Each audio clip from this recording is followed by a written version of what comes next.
as we get into this, is this family picture album.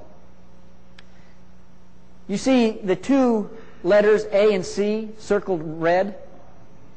Ivan van Sertima says, this, by the way, is a picture from Ramses III's tomb, right around 1200 BC.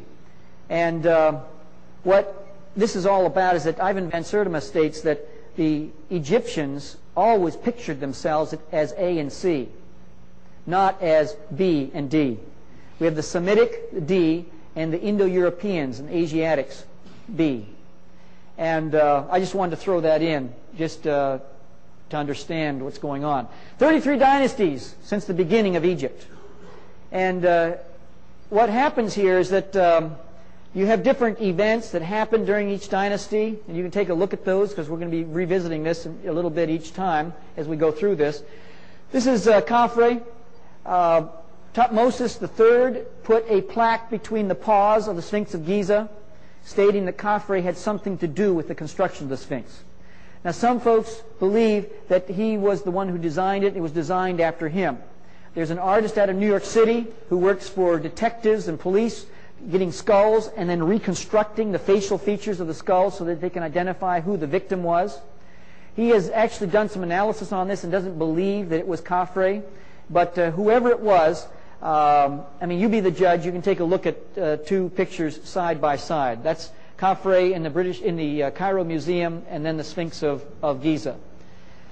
Count Constantine de Volney, during a trip to Egypt from 1783 to 1785, said this, and I quote, he says, "On seeing that head," what head? The Sphinx of Giza.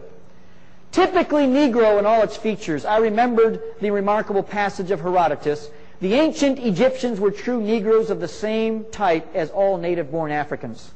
Just to think that this race of black men today are slaves and the object of scorn, the very race to which we owe our arts, sciences, and even the use of speech." Now, I want to ask this question. What would motivate him to say this phrase, "typically Negro in all its features"? Could it be perhaps this? This was an artist's conception, Vivant Denon, who accompanied Napoleon's army, 1798. This is his artist's conception of the Sphinx of Giza. Before what happened? Before the lips and the nose were shot off by Napoleon's troops. That is verifiable because Denon was an eyewitness to those lips and the lips and nose being shot off by the soldiers. Why did they do it? We cannot climb into their hearts in the 21st century and figure this out, divine the entrails of frogs, and try to figure out why they did it. That's between them and God. But what happened, happened. And so when you look at this, you know that this definitely was patterned after an African man, regardless of who the identity of that man was. We now move to the first through the second dynasty. Narmer-Menes, he was the creator of the dynastic rule of Egypt. He ruled some 62 years in all. He unified the upper and lower Egypt. For the first time, this was all brought together. One of the things we know about him is that he initiated the Herculean task of diverting the course of the Nile that created the Delta region that allowed Memphis to be built. He died while traversing a river. They were going after a rogue Libyan band of troops, and a crocodile grabbed a hold of him as an older man, and that must have been some struggle, I'll tell you, but that's how he died, how he passed on. This is all we have of Narmer. Zoser in the third dynasty, he was a gentleman that he began the extensive building with stone. In fact, he's the first one that put up a stone monolith in the Egyptian Empire. He exploited the copper mines in the Sinai Peninsula region. He extended his frontier to the first cataract of the Nile. Those who studied this know that there were 5 cataracts in all. These are rocky areas where you cannot traverse by a boat, and you have to actually go around it by land. And he extended the frontier about 500 miles south of Memphis. His chief advisor was a gentleman by the name of Imhotep. Imhotep, a remarkable individual. In fact, if you were to look at his resume, his obituary, I call this a resume obituary type stuff, is that he could easily say, I'm a sage, I'm a scribe, a priest, an astronomer, I'm a philosopher, I'm an advisor to Zoser, I'm his chief medical doctor, I'm the grand architect of the 204-foot stepped pyramid in Saqqara. He was worshipped, by the way, as a god for the next 3,000 years. And some early Christians, in fact, worshipped him as the Prince of Peace. This man made quite a mark in what he did. He was a man that was what we call the father of medicine. And by the way, his father was an architect. His name was Conifer.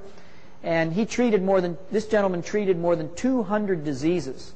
He had 15 diseases of the abdomen that he was able to identify. 10 of the rectum, 11 of the bladder, 29 of the eye, 18 of the skin. He had this science of facial analysis where he could look into your face, your eyes, and determine what was going on.